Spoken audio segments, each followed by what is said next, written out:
Hello, everybody. Hari Om, Jai Mata Di. Good evening. I hope you're all well tonight and that everybody is healthy and avoiding this pandemic and the rise in Omicron and COVID and all these other things. I hope all your loved ones are healthy and safe also, and that you've had a wonderful week. All right, let's see. So welcome back. Tonight we are on the 10th night, I believe it is, of the Tattvabodhah. And so just continuing to go through this amazing teaching that just brings such understanding to us and also many questions to us. And that's really normal. That's very, very normal. That on one level, many answers are coming, many realizations and aha moments. But on the other hand, there's also many more questions that are being opened up. And so it's my hope and my intention that through the process of this program and the programs to follow, that some number of those questions can be addressed in a way that uplifts and provides guidance in this life. And so let us chant our opening mantras. Let me share the screen. There we go. And so just taking a moment to close the eyes, allow yourself to arrive softly in this moment.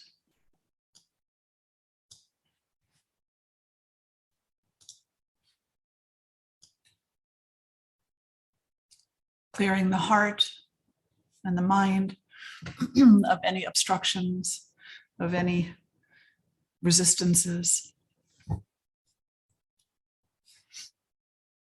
Having an intention of connection and devotion and understanding, and even your own self-awakening, the realization of your very own being. Recognizing that this is a difficult journey and that support is necessary. We open our hearts and minds to the divine and we ask for that support, for the nurturance and for the grace to understand what we are meant to understand at this point in time. We'll start with the Bhaktanda Mantra and chant through.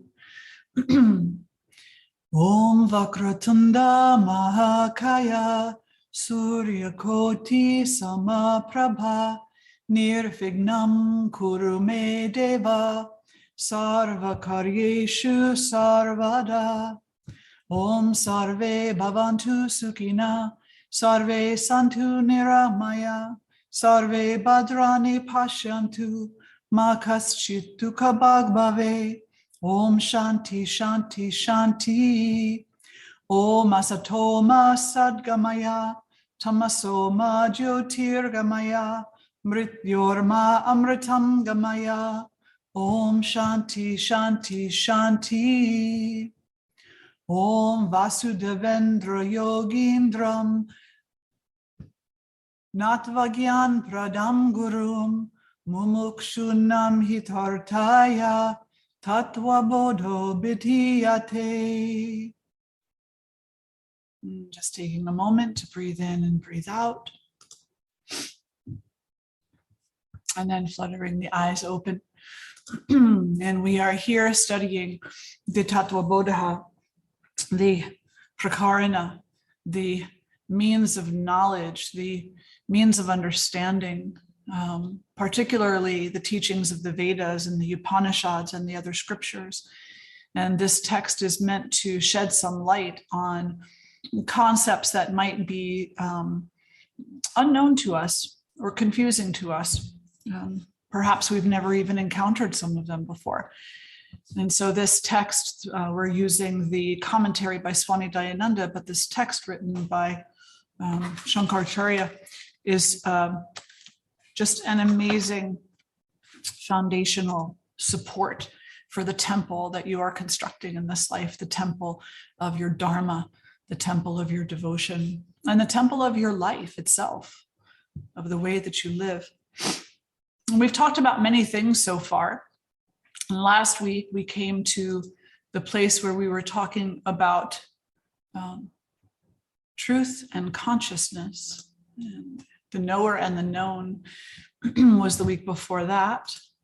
Consciousness and discernment last week. And now this week we come to happiness and unhappiness. And you might recall that at the end of last week, I introduced a term, Satchit Ananda. I talked about the word Sat, which represents a few different things. It can be defined as pure eternal reality, the truth, or the present or presence of being, Sat. And so when we talk about Sat, we're not talking about our personal truth. We're not talking that I like Brussels sprouts. And I don't particularly care for cooked spinach, That's not the kind of truth we're talking about. Those are opinions that I have about things, and they do not represent the truth. The truth is something that is immutable and unchangeable and forever lasting, eternally. And that's a difficult concept to wrap our hearts and minds around. It really takes a vast faith and a willingness to take a deep dive into that faith, and to accept the eternality of divinity, and then whatever role it is that you feel that you play in that. Some traditions teach that God is separate from us. We talked about that before too. Those are dualistic traditions from around the world that teach that God is an entity outside of oneself, and that it's kind of like you could meet God, you could sit next to God, maybe, if you're good enough in this life, but that you will never have the intimacy of being one with God. Whereas in Advaita Vedanta and many of the other traditions that come from India, it's non-dualistic. It states that God is everywhere in all things without exception, and that includes you and me. It includes everything. Anything that is manifest, anything that is objectified, anything that we think we know is God. And the problem that we encounter is that when we objectify something, we typically take the sacredness away from it and we infuse it with our preference. I do not like cooked spinach. I do like roasted Brussels sprouts, right? And so in that thought, in those two thoughts, and in that preference, there is no room for God. So we choose the objectification of the world and thinking that we're somehow mastering that world or that universe or this life. We unconsciously choose that over God over and over and over again, instead of recognizing that, God is flowing through all things everywhere. And there's a beautiful passage that I would like to read you from the Devi Gita, which talks about what God is. And so let me see, I'm going to stop. Well, I'll just leave that up there. So in the Devi Gita, the goddess spoke. I imagine into being the whole world, moving and unmoving through the power of my Maya. Yet that same Maya is not separate from me. This is the highest truth. In me, this whole world is woven in all directions, O mountain. I am the Lord and the cosmic soul. I am myself the cosmic body. I am Brahma, Vishnu, and Rudra, as well as Gauri, Brahmi, and Vaishnavi. I am the sun and the stars, and I am the Lord of the stars. I am the various species of beasts and birds. I am also the outcast and the thief. I am the evildoer and the wicked deed. I am the righteous person and the virtuous deed. I am certainly female and male and asexual as well. And whatever thing anywhere you see or hear, that entire thing I pervade. ever abiding inside it and outside. There is nothing at all, moving or unmoving, that is devoid of me. For if it were, it would be a non-entity, like the son of a barren woman. Just as a single rope may appear variously as a serpent or wreath, so also I may appear in the form of the Lord and the like. There is no doubt in this matter. The world cannot appear without an underlying basis. Accordingly, the world comes to be only through my own being and in no other way. And so this beautiful passage from the Devi Gita, the song of the Devi, of the goddess, this tells us, this expresses for us the totality and the fullness and the ever-present essence of the divine. And she doesn't make exceptions for anything in there. She even says, I am the evildoer and the evil deed, as well as the virtuous person and the virtuous deed. There is God in everything, everywhere. And sometimes that is a very difficult thing for us to even try to accept, because once again, the preference comes in and says, if there's an evil deed, then there's no space for God, because my opinion has come forward and said God doesn't belong there. So Sat, pure eternal reality, truth, and the present or presence of being. And in the Devi Gita and in many of the other scriptures that we touch base on during this program, the Tattvabodhah, they all express similar ideas that we need to at least investigate what the pure eternal reality is and acquire an understanding of what it isn't, and not be confused by the space between those two things. What I mean by that is the work that we do, just as an example, in our yoga classes, in our practice on the mat, when we come into our warrior one or our headstand or our handstand, the things that we're working on there, we think we're working on physical strength and physical well-being, and we certainly are. But the subtler things that we're working on there are harnessing the chaos of the ego and bringing it into a more controlled place where it's not lashing out at every preference. Through our asana, for example, and through our pranayama practices, our breathing practices, and our meditative practices, through all of these techniques, what we're effectively doing is learning how to control the chaos of the ego in favor of a more clear way of seeing, a more clear way of observing, a clearer way of understanding that is not as poisoned by the push and pull of an ego that is seeking constant self-gratification. Sometimes it seems like, the yoga teachings are really down on the ego.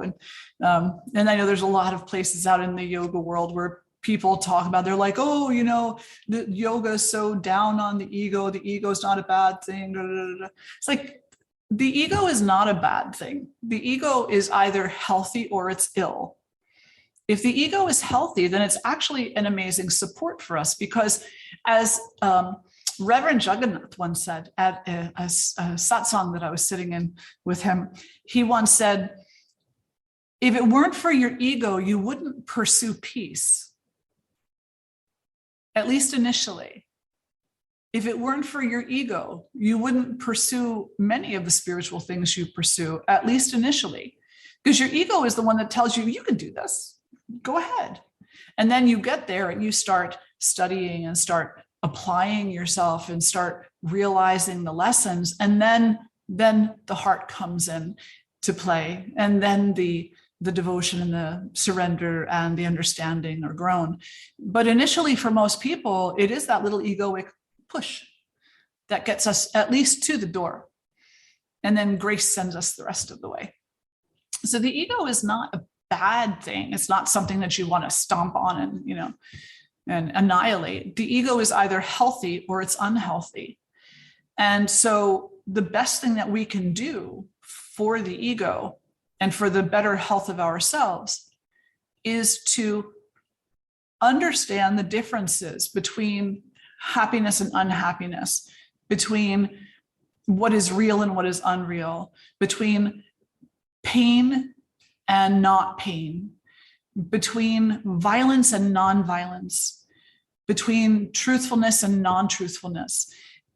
The greatest thing that we can do for our ego is to study and come to understand the differences between these things so that we can understand how our behaviors, how our thoughts, how our intentions affect not only us, but all the others who are around us as well.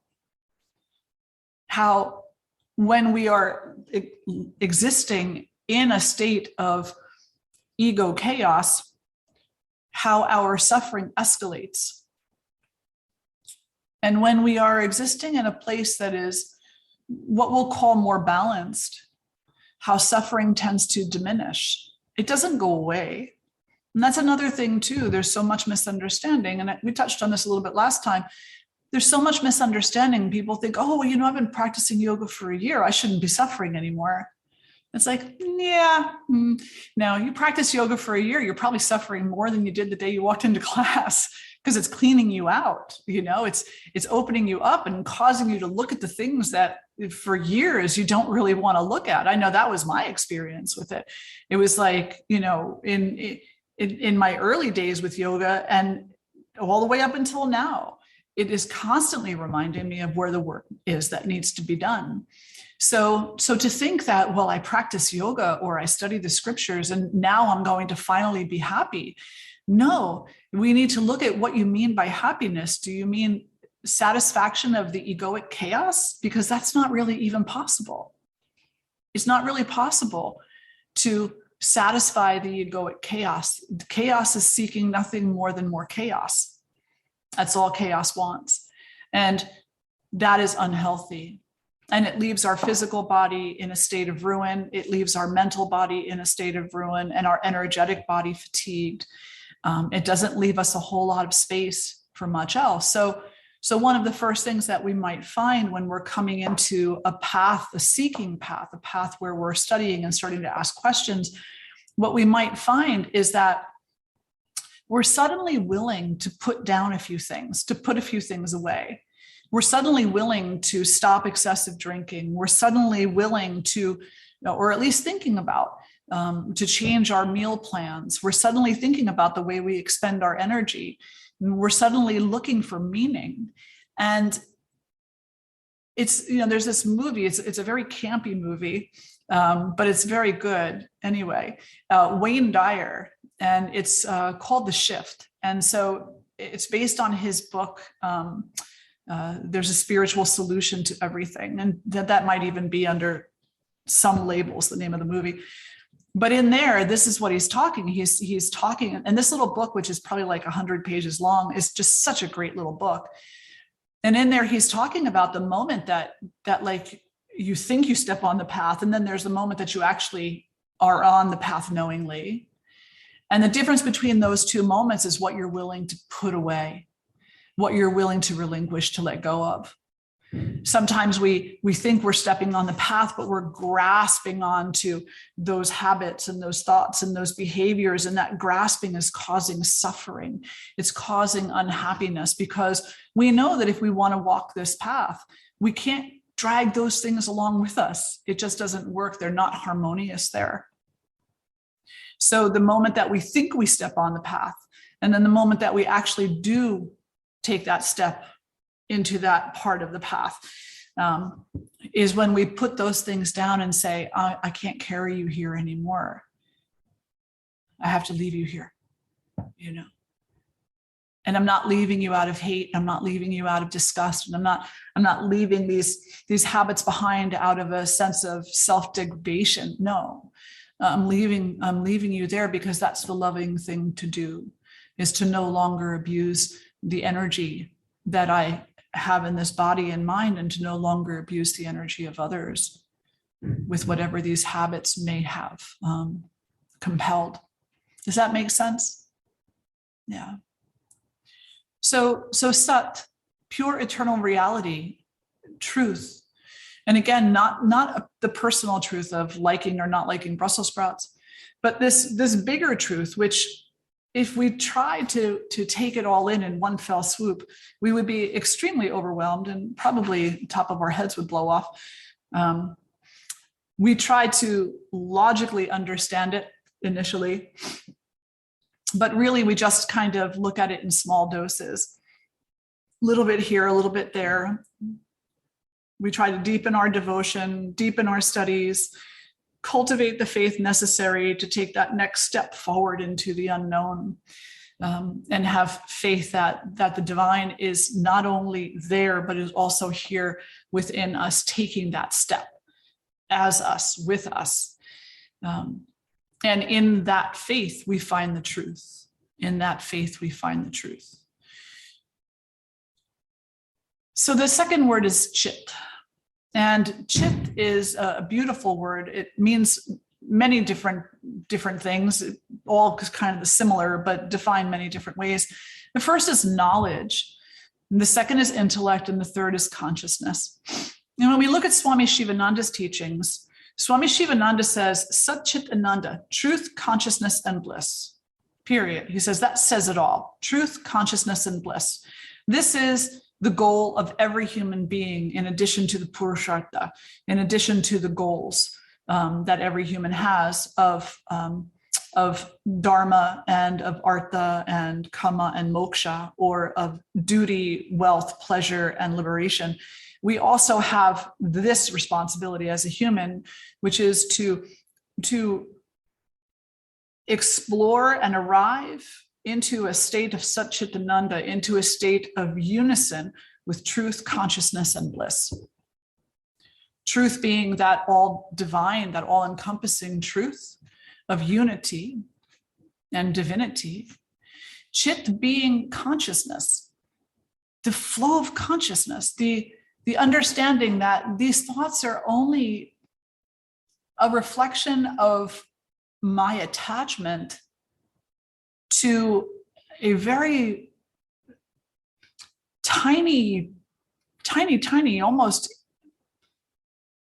almost non-existent part of my overall experience of my being.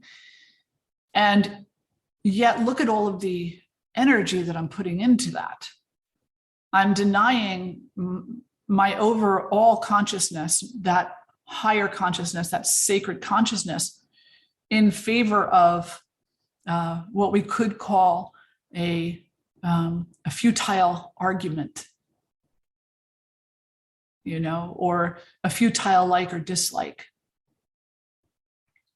Now, I'm simplifying it, I think, greatly here. This is obviously a multi-tiered subject. And when we're walking through the world and we see things that are happening like social injustice and corruption and violence, do we have a responsibility to engage and act and support goodness? Or do we have a responsibility to step back and to say, no, everything that happens is sacred and therefore I don't need to be involved? And it's always been so interesting to me that I hear different things from different people all the time who I hold in very, very high regard.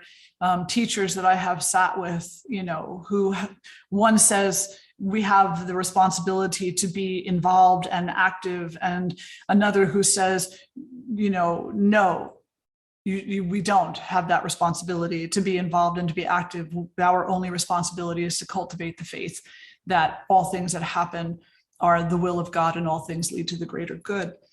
And I find myself coming to this place in the middle, as I always do. And so the way that I look at this is, it depends on your station in life. It depends on what you're doing. It depends on what you're doing, because the temperament of the life that you're living is really going to dictate quite a bit about what you can and cannot tolerate. So I would expect that a sannyas would have a little bit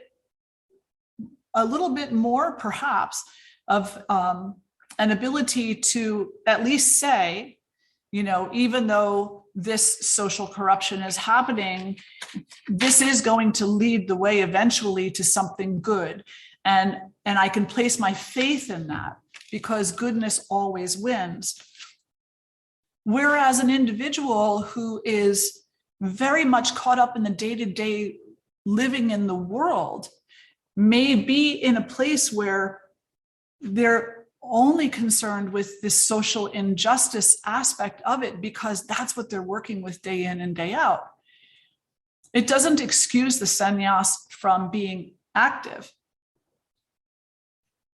Does that make sense?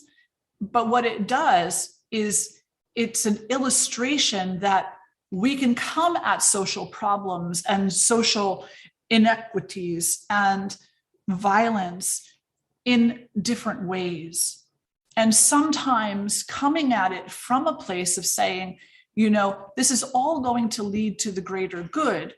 So let my actions and my intentions in this, in whatever I choose to do, be taken with that understanding, and not because of the chaos of my own ego.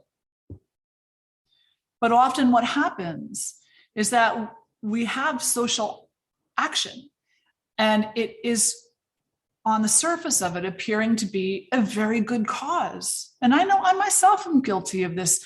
I've been an activist socially for my whole life. When I was younger, I was a member of PETA and everybody else, Greenpeace and so many others. And a lot of that activism came from a place of anger. I mean, certainly, it was justified anger. If you want to look at it from the place of animal suffering and things along those lines, you can certainly say it was justified. But what it didn't have was a conscious effort that whatever action I would take on behalf of the suffering of animals or the suffering of human beings, that it would be taken with an understanding that everything in that moment that was happening to prompt forward a greater good. And maybe part of that greater good was actually me being prompted to act for the greater good. Does that kind of make sense? Yeah, okay. So when we are working from the chaos of the ego, it's very difficult, to have enough space within ourselves to really dive in deep and inquire about the truth, because we are being pulled in so many different directions. No, this is the truth. No, that's the truth. No, this is my personal truth, and to heck with your truth. And, if we both can't be right, so I must be right and you must be wrong. And these are building up divisions between us that are leading us to a variety of different types of violence between us. And then Chit, the consciousness, the flow of all that is the Divine Mother and her beautiful words. And for us to even begin to try, I say this hesitantly, to dive into the experience of that, or even to open ourselves up to knowing that, we need to step away from the chaos of the ego, which says, well, consciousness is it's a societal value thing. And the more socially conscious you are, environmentally conscious you are, this conscious, that conscious, then the better. And if you're not those things, then you're not conscious. If you're not coffee conscious, or if you're not school conscious, or any of these other things. So when we're sitting in the space of the chaotic ego, we're manipulating our understanding of consciousness and limiting it greatly. And so we need to study and to practice to step back from that. It's like when you're taking warrior one pose and you're in that warrior one and you're learning how to discern and discriminate, proper alignment and energetic flow and strength and resiliency. And you're learning about the stories that you tell yourself about how weak you are or how silly you look, and learning how to no longer listen to those stories and tapping into something that is somehow deeper, somehow more true, somehow more full, somehow more nourishing. And so that's what we're saying. What I'm saying here is when we're working with Sat and Chit, we're saying, let's step away from the chaotic ego and come into a greater alignment that allows us to tap more deeply into that expression of divinity that really is everywhere.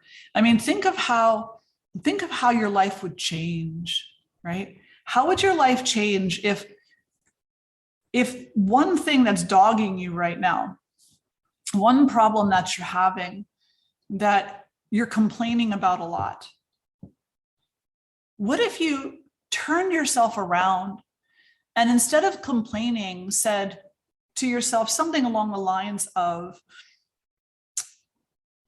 if everything that happens is in accordance with divine goodness, in other words, it's prompting us to move toward goodness, what's my role in this? What can I do right now in order to compel that goodness forward in my experience and in the experience of those around me? I had a friend who was in a relationship, and I have her permission to talk about this openly, and she's talked about it openly too, who was in a relationship with someone who was psychologically not kind. And she stayed with this person for quite a while, a few years. And she would always say, she would always come into the story of how bad this person was and what a manipulator this person was, and how this person, was just rotten to the core and a number of other things. And this person would talk down to her and call her names, and doubt her abilities and crush her dreams, with his manipulations. And she turned around after, we had some conversations, and I said to her, well, if you look at staying in this relationship, you have to ask yourself what you're accommodating by staying there. Now, not everybody has the tools to leave, and that's a completely another subject. There's a whole psychology with the trauma-informed awareness.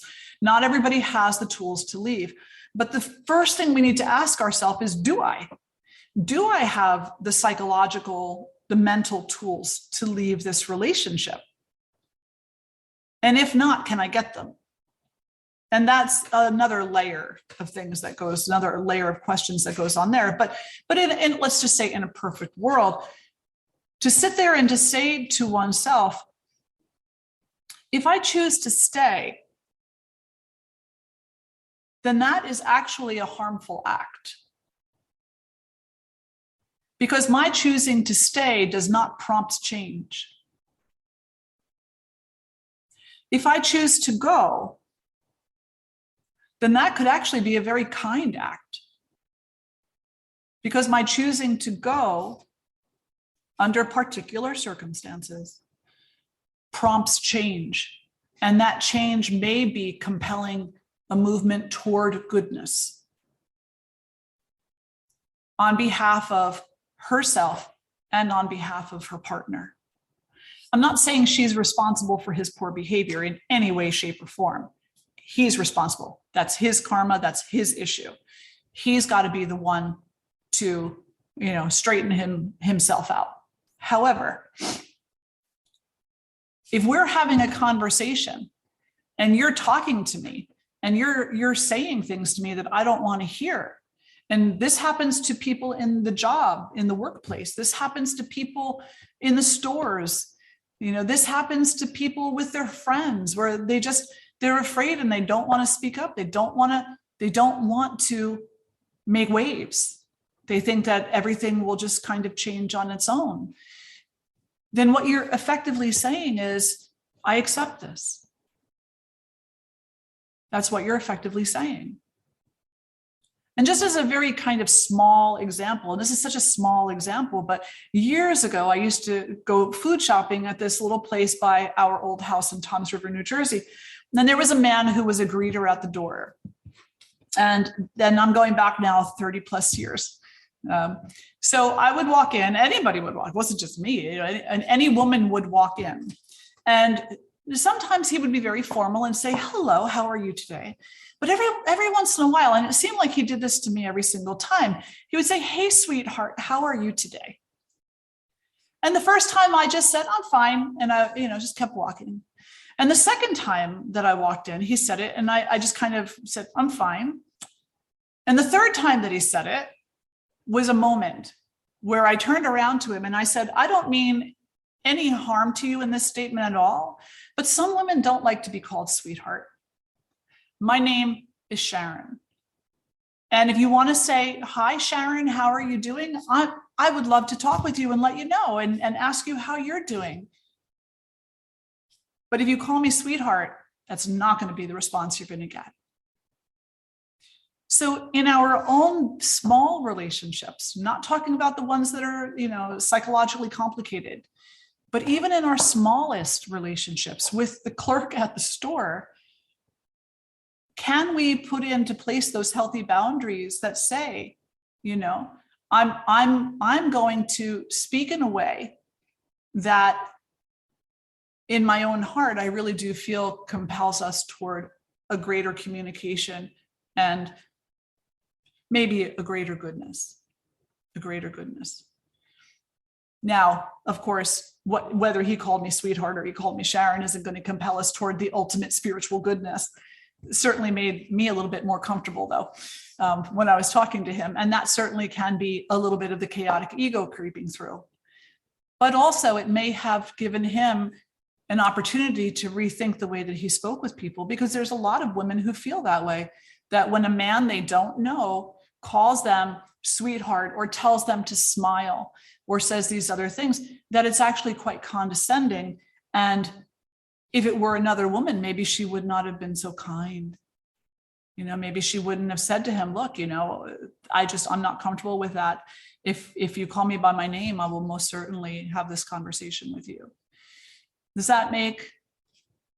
So I guess the other thing to say here is you don't need to be aggressive in order to bring about little changes in your own behavior or in your relationship boundaries. You can be gentle and you can be kind, but straightforward. And of the goddesses, this is the one thing that I am a devotee of the Mother Durga, of all aspects of God, but Durga and Kali Ma, I just absolutely love. And I love for so many, I just can't even put it into words. But the one thing that I feel they have shown me is the necessity of straightforwardness. Straightforwardness without anger. Straightforwardness without supremacy, like superiority. Straightforwardness. This is violent. This is not violent. This is truthful. This is not truthful.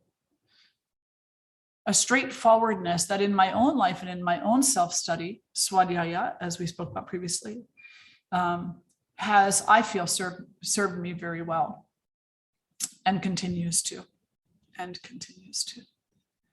Let's see, we have in the chat, Grace said, I had a difficult, awkward situation with a student I would like to share. I wasn't sure how to handle it. It caught me off guard. Okay, so let's take a moment there. Let me stop sharing the screen for a moment. And Grace, can you unmic yourself? Okay, can you hear me? Yes. It kind of goes along with your story. It was, I was teaching a yoga class, and at the end of the class, one of the students, it wasn't my regular student, she pops in once in a while. And she came in and she said, as we were leaving class, I like your boots. And I said, thank you. And she said, well, you don't have any kids, do you? That's why you can do all this. And she went like this with her hand going up and down. And one of the other students says, what's all this? And she goes, well, she can have the nice boots and she can have nice clothing and she could do all that because she doesn't have any children. And then, but she doesn't know me. She's like, well, do you have any children? And I said, no, I don't. And the thing is, I can't have children. Mm-hmm. She didn't know that. Yeah. She said, well, that's why you could do all that. If you had kids, you couldn't have those boots. And it just took me like, I was sucker punched, really. And then I was thinking, I was hearing, our conversations about ego and wow, this would be a really good time to practice, right? Letting the ego go. And so I'm glad that came into my mind instead of like, a harsh negative response. And then I was also thinking of something that you said from week 9, consciousness has nothing to do with your satisfaction. And I was like, oh, do I say something that makes me feel satisfied that I could walk away? Or my manager was there, so she heard it and she said, next time, and because she knows the situation that I can't have children. So she said, well, I think next time if she says something like that again, you might want to say, wow, I would really give up all my shoes if I can have a child.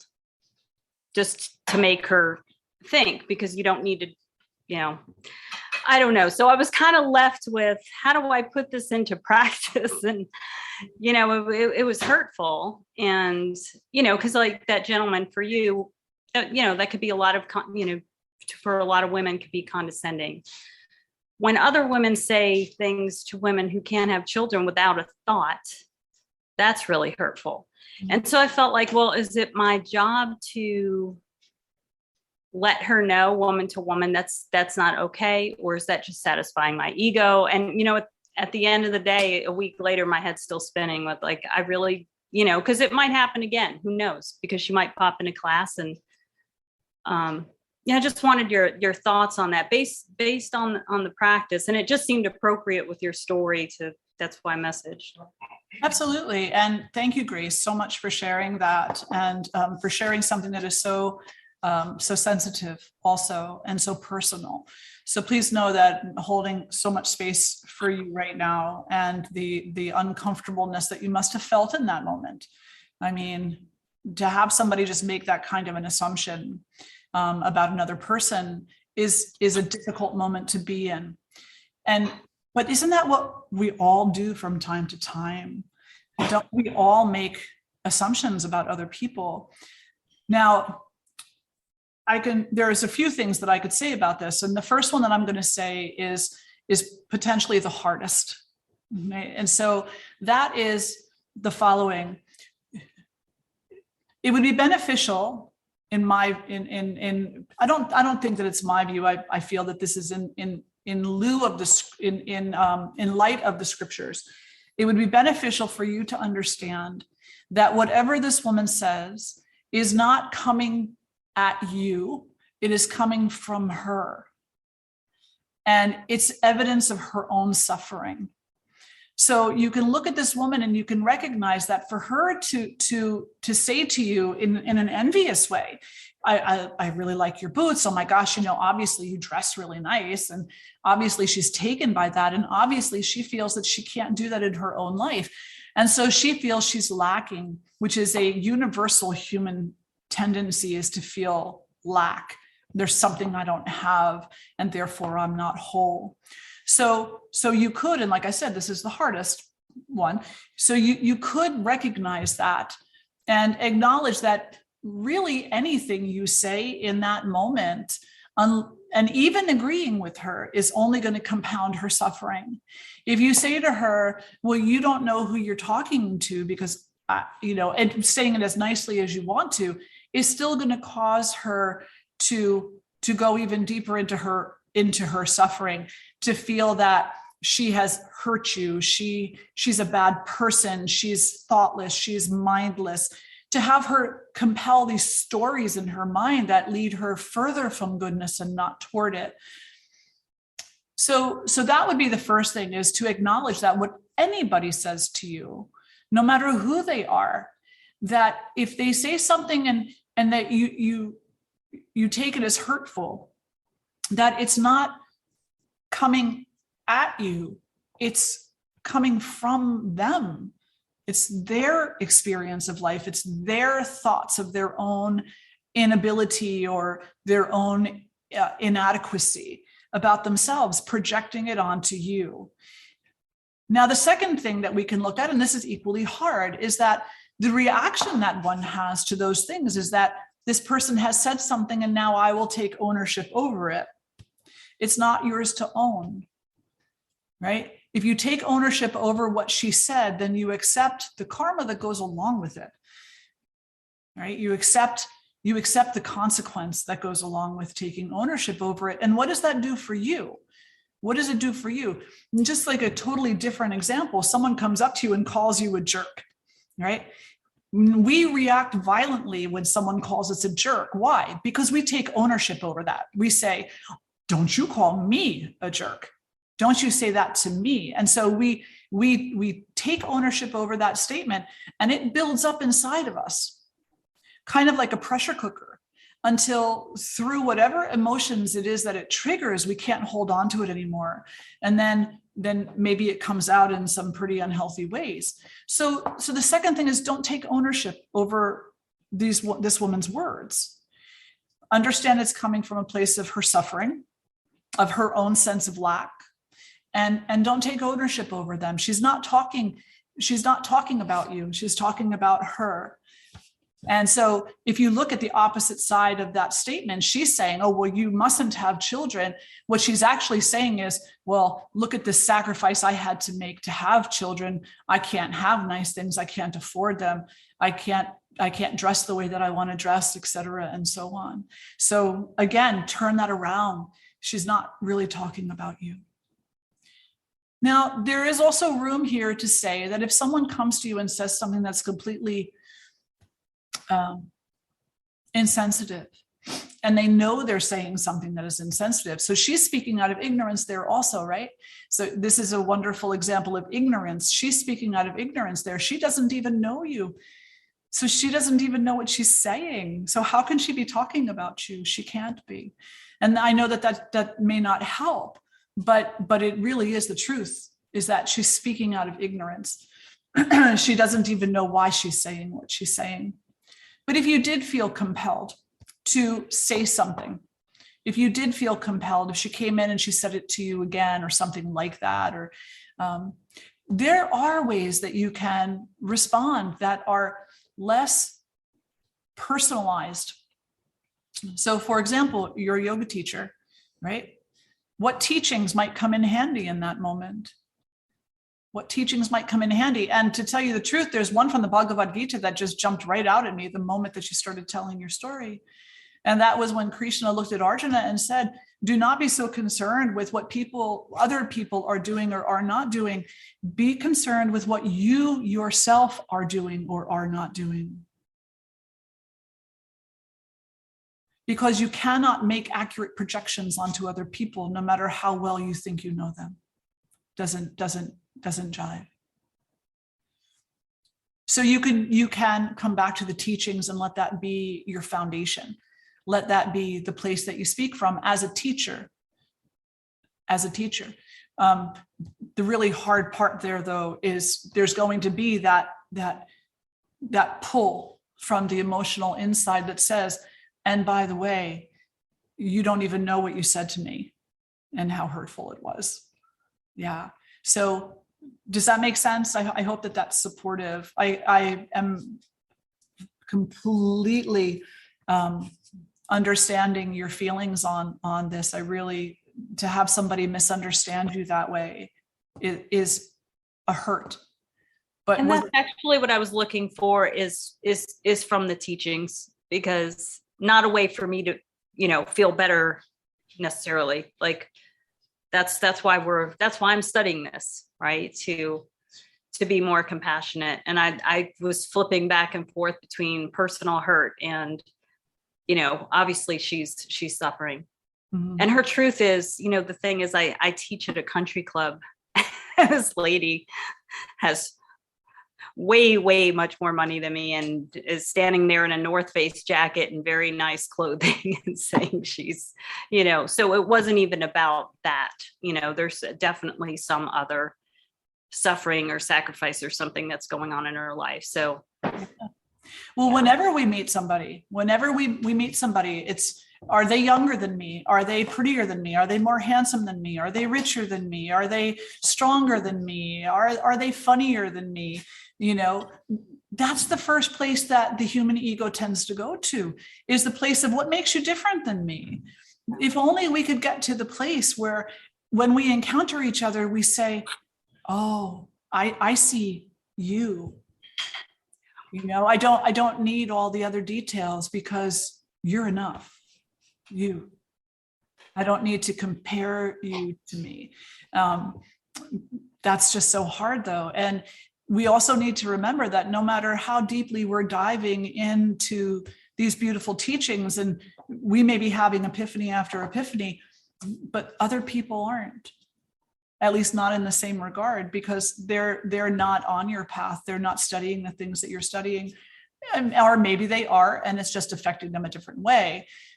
You can have, two people studying the exact same text and they walk away with completely different experience of it. So that's the other thing we need to do, is leave people enough space to come to their own realization. And Sharon said, I think she may envy what she perceives as your freedom. Absolutely. Yes. Yeah. That's it. Absolutely. She's looking at it and saying, you have this, you have the ability to do this, because I don't. And I don't. And so then she speaks out, and again, we have all done that at some point in time. And if you want to, if we'll get back to the conversation in just a moment, but if this is the conversation, we could even look at that again and say, there's a yet another way we can look at it. And I'm going to say this in a little bit of an abstract way. Perhaps she's the messenger. Don't shoot the messenger. Perhaps she's showing you something, and I'm not saying you specifically, but when a person comes to you and they're presenting you with a difficult situation, maybe it's because it's a situation you need to work with in your own life, an acceptance that you need to work with in your own life, a healing that you need to work with in your own life, and they're just the messenger. There's all kinds of explanations that we can go into for this, but that's just another one that, yeah. And in which case we can have gratitude. Yeah. Yeah. And we can also just pray for, the alleviation of their suffering, wherever that's coming from. Yeah. Okay. So let me share this again. We have a few more minutes left. Oh, there's Chigna. She lost us for a moment.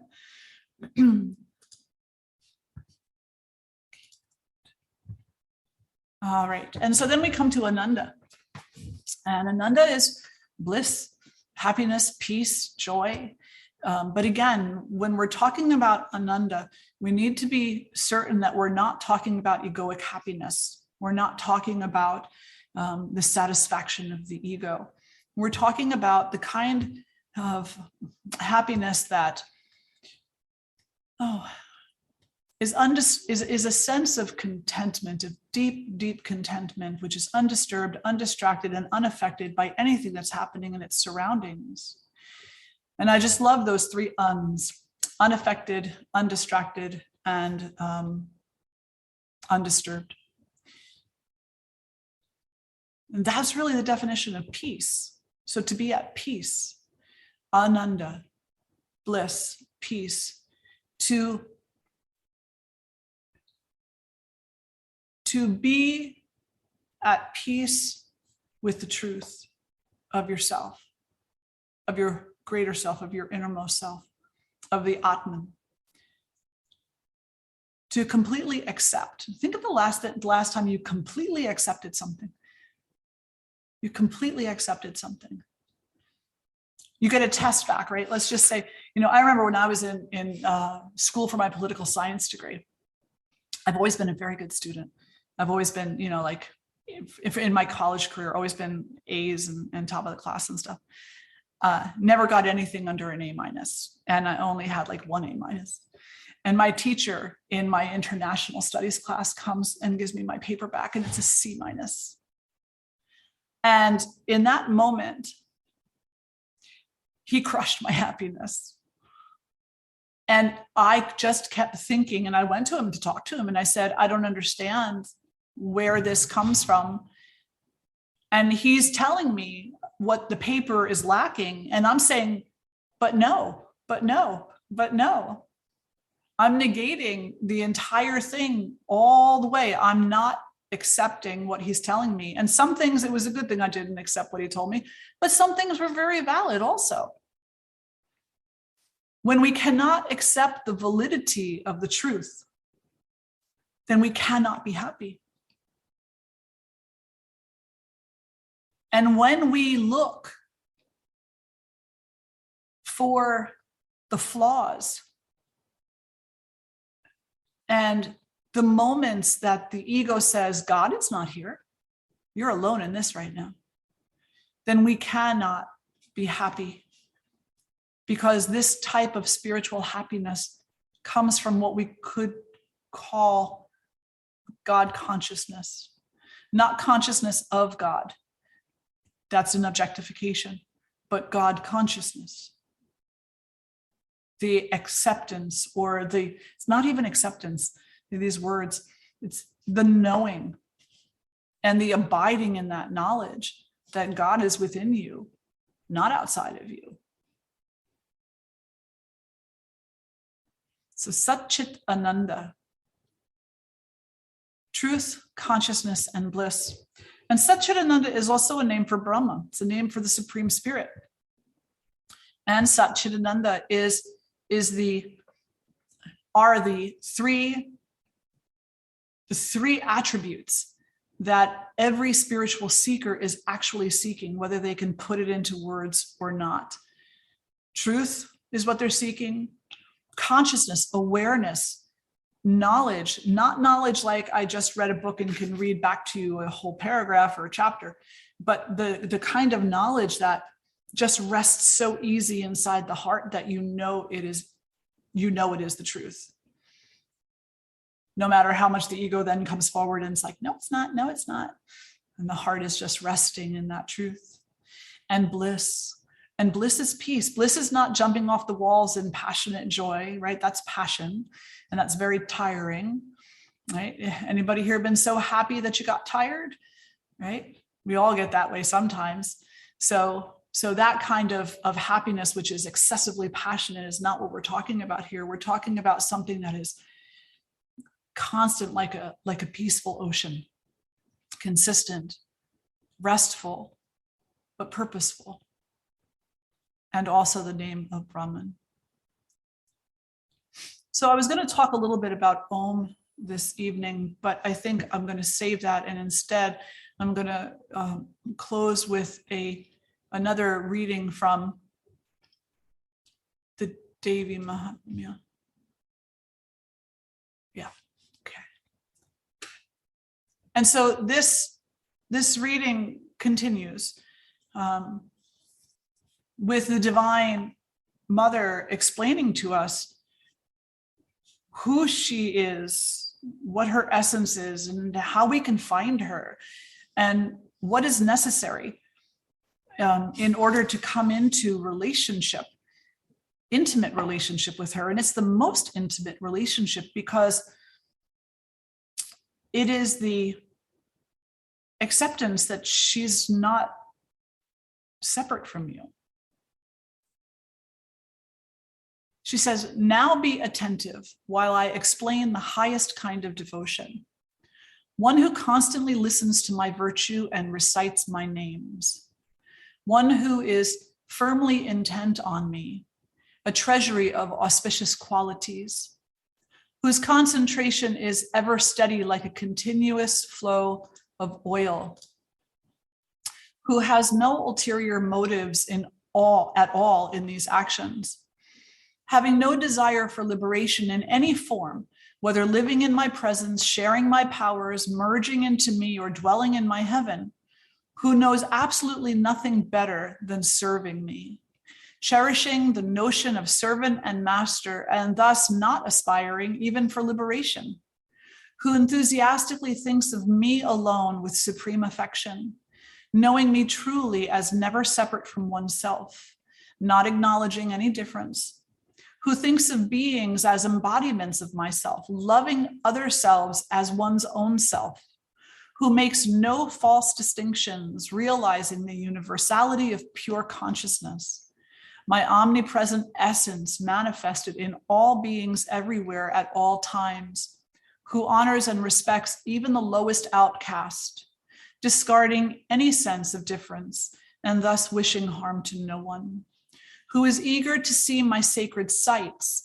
and to see my devotees, and is eager to listen to the scriptures that describe the mantras and the rites used in worshiping me, whose heart is overwhelmed with love for me, whose body ever thrills with joy, whose eyes are filled with tears of love, and whose voice falters, who, with such enraptured feeling, O mountain chief, worships me as ruler, womb of the world, and cause of all causes, who performs my splendorous rites, both the regular and the occasional, always with devotion and without miserly regard for cost, who longs to see my festivals and to participate in them, ever impelled by such desires arising spontaneously, O mountain, who sings on high my names while dancing, unself-conscious and forgetful of the body, who accepts the fruits of past karma as what must be, unconcerned with thoughts of preserving the body.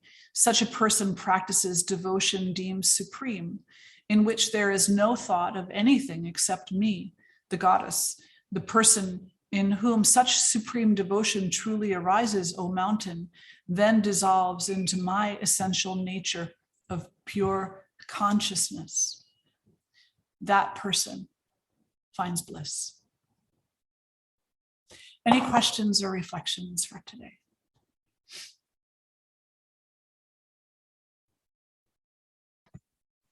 I have one. Yes, Tina. So you kept referring to a phrase I have trouble with, for the greater good. It's so laden with expectations that better times are coming. And I don't know where in your philosophy that's promised, but it's so alien to contentment in the present moment. Yeah. I think, and acceptance. Yeah. So I do think I said for the greater good, but the phrase that I used a little bit more than that was to compel the goodness, to compel goodness. And so when I think about that, I completely get what you're saying. When we say things like, oh, it's all for the greater good, it really kind of minimizes the individual experience of pain and suffering if it's used in that kind of a way, right? So it can be regarded, and has been, as kind of a spiritual bypassing. And I don't mean it like that in any way, shape, or form. When I think of the things that compel goodness, okay, let's just take it back a step and say, have you ever gone on a diet? Oh yeah, why? Usually to correct overindulgence. Okay, very good. I can totally relate to that. COVID-20 was there for sure. Okay. Have you ever put yourself into a training program? Over and over again. Why? Because I love knowledge. Why? Because I want truth.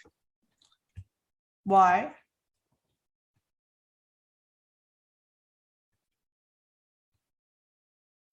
What do you think that truth will lead you to?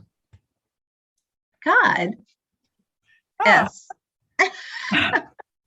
And then add one O in there and you've got good, and add an N, ness.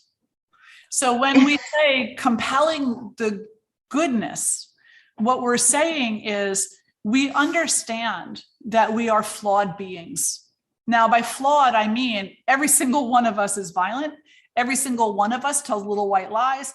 Every single one of us takes shortcuts. Every single one of us has had moments where we have not considered the impact on others of our own actions. Every single one of us, without exception, has areas in our life where we can do better and be better. As Swami Shivananda would say, do good, be good. And we also have a part of ourself that understands that if the moment never comes, that we embrace this idea of bettering ourselves. And by bettering ourselves, I mean smoothing these rough edges, coming into a truer connection with who we really are, not only our own self, but all people's selves. Then our suffering is never going to fade away. Our suffering is never going to diminish. The unnecessary suffering will only get worse. It will only grow. So when we say compelling goodness, what we're saying is, or what I'm saying is,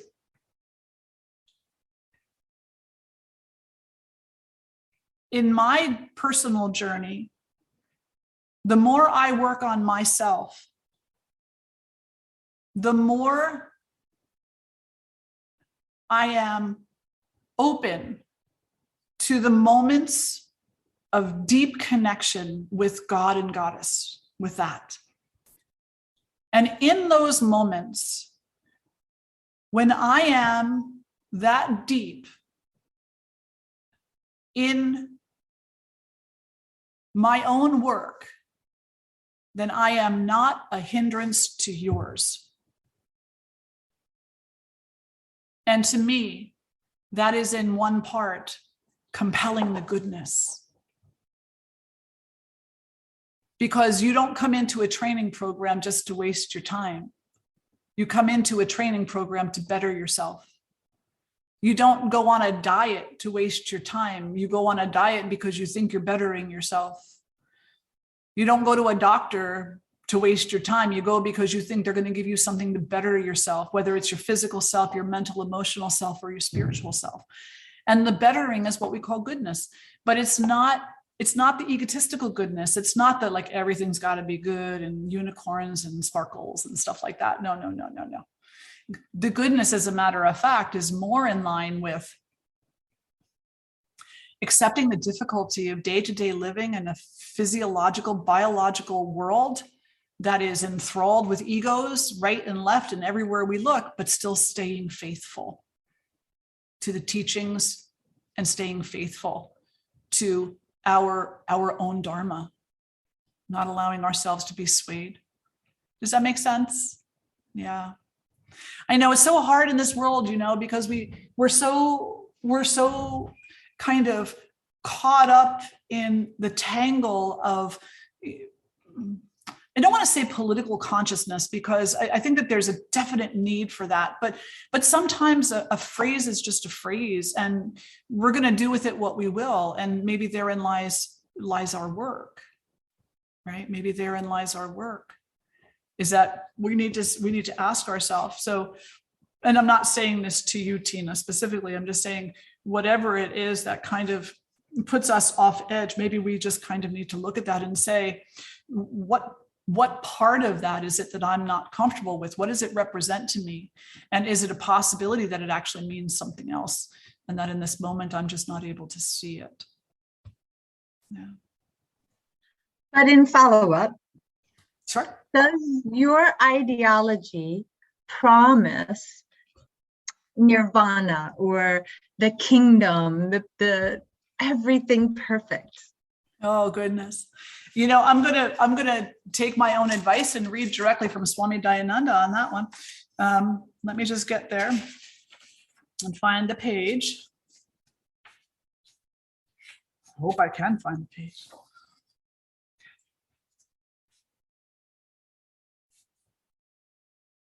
Oh, I'm not going to find it now, am I? In here, Swami Dayananda states, maybe one of you know the page number. He says, if you are looking for heaven, then you have objectified heaven. And even if you go to heaven, You cannot be happy in heaven because heaven is an object that will change because you have objectified it, right? So do I believe in heaven and hell? Not in the way that I was taught as a young Catholic growing up and going to Catholic school. I don't adhere to that teaching in my own personal view. I feel that the violent entrainment of the ego is hell enough. And that the ability, the strength and the resiliency and the faith to abide in a state of peace and true love is heaven. And anything beyond that is unknown to us. Anything beyond that is unknown to us. And so because we're biological beings, because we're living in this world right now, what is our immediate need? Our immediate need is to address the suffering that we're experiencing in the now, right now, in this moment, in this day, in this week, in this month, in this year. And so in that way, hell and heaven are right here with us. They are right here with us. And it all turns inside of myself and says, in what ways am I creating my own hell? And in what ways am I objectifying heaven and making it unattainable for myself?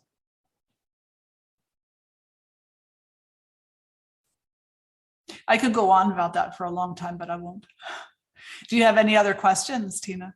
And you can ask as many as you like. It's perfectly fine. Yeah, I love that. I think it's, I love having the conversation with everybody. Yeah. Absolutely. And so DJ said, the greater good can mean for our neighbors, for our community, for our country, and for our world here and now. Yes, absolutely. As I am presently working for the benefit of greater good of my community, I'm sorry, I must go. Our alarms are acting crazy again. Oh, poor DJ. Yes, but the greater good can mean those things. Absolutely, it can. That's why we do most of the things we do, is because we wish in our heart of hearts for the alleviation of suffering, not only for ourselves, but for all beings everywhere. So this week, I gave you guys a little homework last week. This week also, go over the next few days, and whenever you're going to take an action, ask yourself why you're taking this action. And see how many times your answer is an egotistical answer of, well, I just want this person to know how I feel. I want them to agree with me, that type of thing, versus I really wish for the end of suffering for all beings. And that's why I'm taking this action. I'm really taking this action because I'm compelled in my heart to not be part of the problem.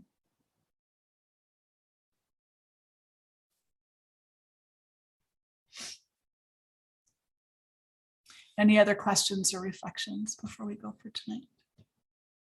Okay, wonderful. So many of you have seen probably I know a couple of you have already asked about the book.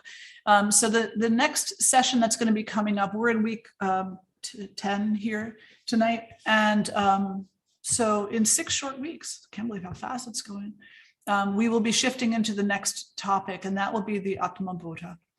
And that text that we're going to be using for that session. First of all, the session is, I do believe, up on Mind Body now and open for registration. As always, it's available by donation. Your donations most certainly support the ashram, but you have lots of different options there. Everything from complete scholarship on up to support however it is that you're comfortable supporting. And we're just grateful to be here to support you in whatever way we can. I do think that the registration is open on Mind Body, and the text for that book is actually available free online. It's a PDF that you can download, or you can purchase it from the ramakrishna.org website for $16. Let me just take a look at that real quick and tell you the name of it. 1 second. It is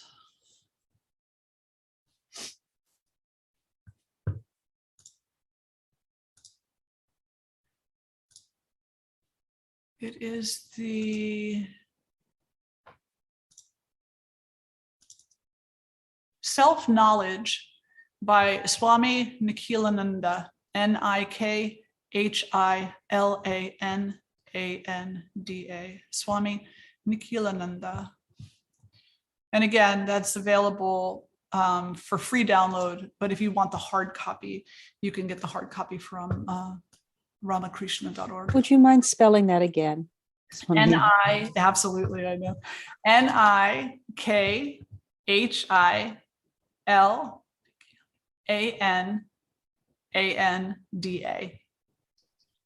Nikhilananda.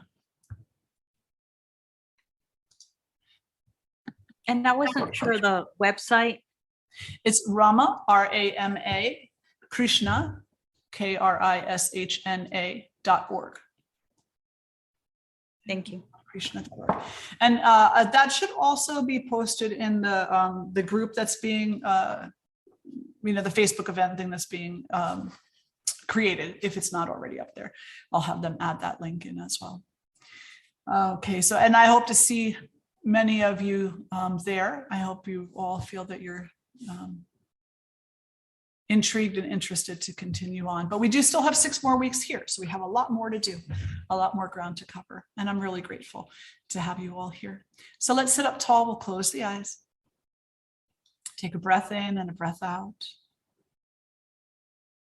And we'll share one Om. Om.